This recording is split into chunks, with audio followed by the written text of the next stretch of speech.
नमस्ते दोस्तों।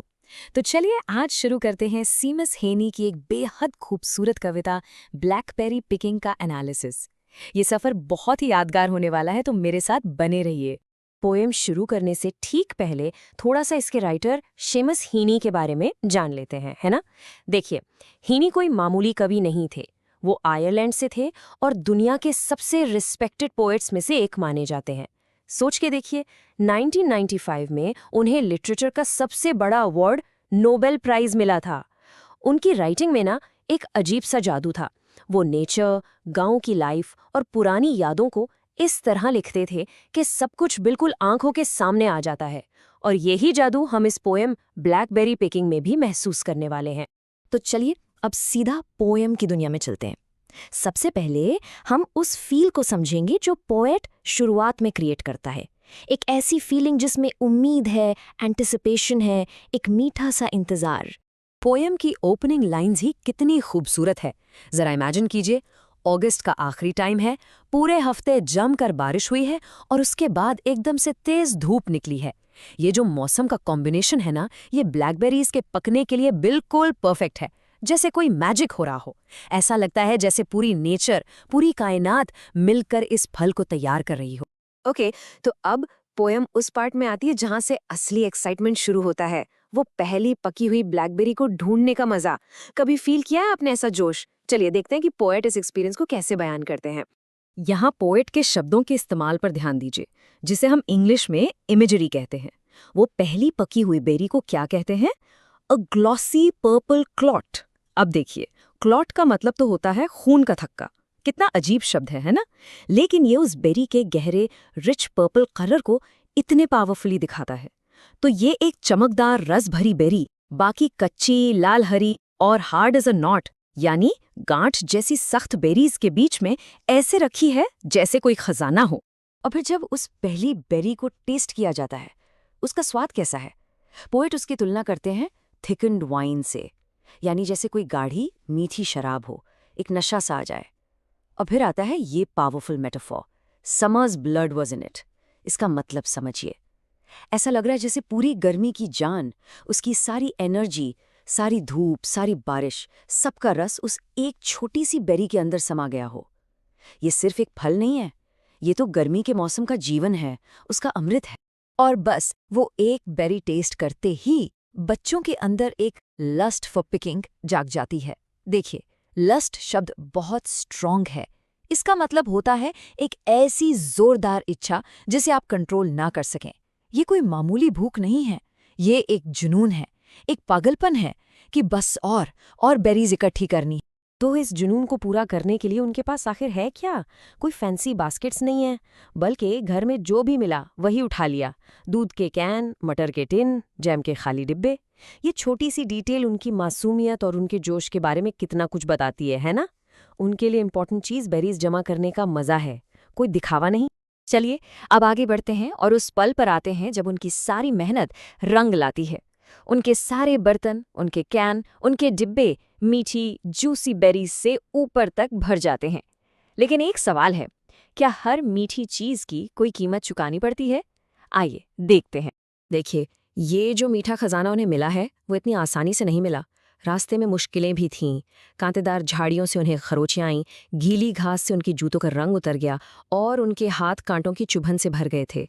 लेकिन उनके जोश के सामने ये सब दर्द कुछ भी नहीं था। इससे यही पता चलता है कि जब आप किसी चीज़ के लिए पैशनेट होते हैं ना, तो ये छोटी-मोटी तकलीफें आपको रोक नहीं पाती। अब यहाँ पर एक बहुत ही अजीब बल्कि थोड़ी सी डरावनी तुलना की गई है। पोइट कहते हैं कि बर्तन के ऊपर जो बड़ी बड़ी काली बेरीज रखी हैं, वो ऐसी लग रही हैं like a plate of eyes, मतलब जैसे एक प्लेट में ढेर सारी आंखें रखी हों। सोचकर ही अजीब लगता है ना? आखिर पोइट ने ऐसी इमेज क्यों यूज की होगी? शायद ये एक हिंट है, एक इशारा कि इस खुशी पर किसी की बुरी नज़र है, या शायद ये खुशी बहुत जल्दी किसी बुरी चीज में बदलने वाली है। और फिर आती है ये लाइन। यहाँ पोएट एक लिटरेरी रेफरेंस का यूज करते हैं, जिसे अलूजन कहते हैं। वो अपने हाथों पर लगे बेरीज के लाल काले दागों की तुलना ब्लू बियर्ड से करते हैं। अब ये ब्लू बियर्ड कौन था? वो एक पुरानी कहानी का विलन था जिसने अपनी बीवियों को मार दिया था और उसके हाथ हमेशा खून से रंगे रहते थे। तो इस कंपैरिजन से पोएट इस मासूम से काम में भी एक गिल्ट, एक अंधेरे का एहसास डाल देते हैं। जैसे उन बच्चों ने कोई गुनाह कर दिया हो, कुछ चुरा लिया हो। और अब पोएम में एक ऐसा ट्विस्ट आता है, एक ऐसा मोड जहां सारी खुशी, सारा एक्साइटमेंट एकदम से डिसअपॉइंटमेंट और दुख में बदल जाता है। तो थोड़ा तैयार हो जाइए, क्योंकि जो आगे होने वाला है वो अच्छा नहीं है। जरा इन शब्दों की कड़वाहट को महसूस कीजिए। उनका जो इतना कीमती खजाना था, उस पर अब रैट फरे एक रोआं सा उग आया है। और वो क्या है? वो है रैट ग्रे फंगस, यानी चूहे के रंग जैसी घिनौनी फफूंद।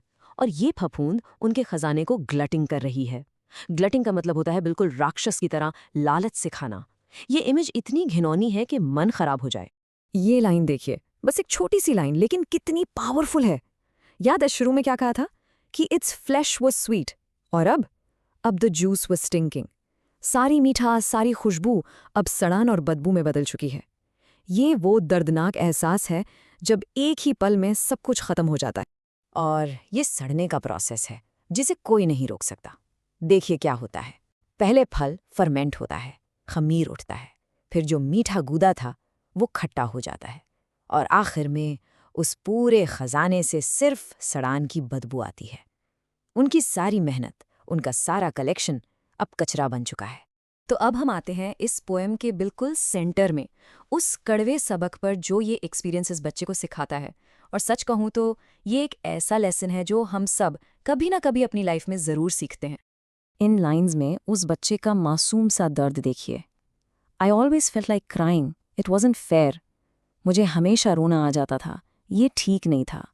ये एक बच्चे की चीख है दुनिया के इस इनजस्टिस के खिलाफ।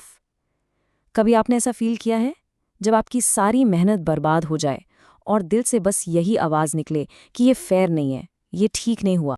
तो ये जो स्क्रीन पर आप देख रहे हैं, ये इस पूरी पोएम का एसेंस है। स्वीट और बिटर के बीच की लड़ाई। एक तरफ वो जादू वाली खुशी है, glossy purple clot, sweet flash, और दूसरी तरफ है वो दिल तोड़ने वाली रियलिटी, रैट ग्रे फंगस, सार फ्लैश। लाइफ भी तो ऐसी होती है ना, नहीं? खुशी और गम का, मीठा और कड़वा, एक अजीब सा मिक्सचर। और अब आती हैं इस पोएम की सबसे गहरी, सबसे important lines. Each year I hope they'd keep, knew they would not. हर साल मैं उम्मीद करता था कि वो बेरीज खराब नहीं होंगी, लेकिन मैं जानता था कि वो खराब हो जाएंगी। ये लाइन सिर्फ बेरीज के बारे में नहीं है दोस्तों, ये हम इंसानों के बारे में है। हमारा दिल हमेशा उम्मीद करता है, भले ही हमारा दिमाग सच्चाई जानता हो। हमें पता होता है कि डिसअपॉइंटमेंट मिल सकती है, दिल टूट सकता है, लेकिन फिर भी हम उम्मीद करना, सपने देखना और कोशिश करना नहीं छोड़ते हैं। शायद इसी का नाम जिंदगी है। तो इस पोम के एंड में हम आपको इसी एक गहरी सोच के साथ छोड़कर जा रहे हैं। सवाल यह है कि जब हम जानते हैं कि चीज़ें गलत हो सकती हैं, कि डिसअपॉइंटमेंट मिल सकती है, फिर भी हम उम्मीद करना क्यों नहीं छोड़ते?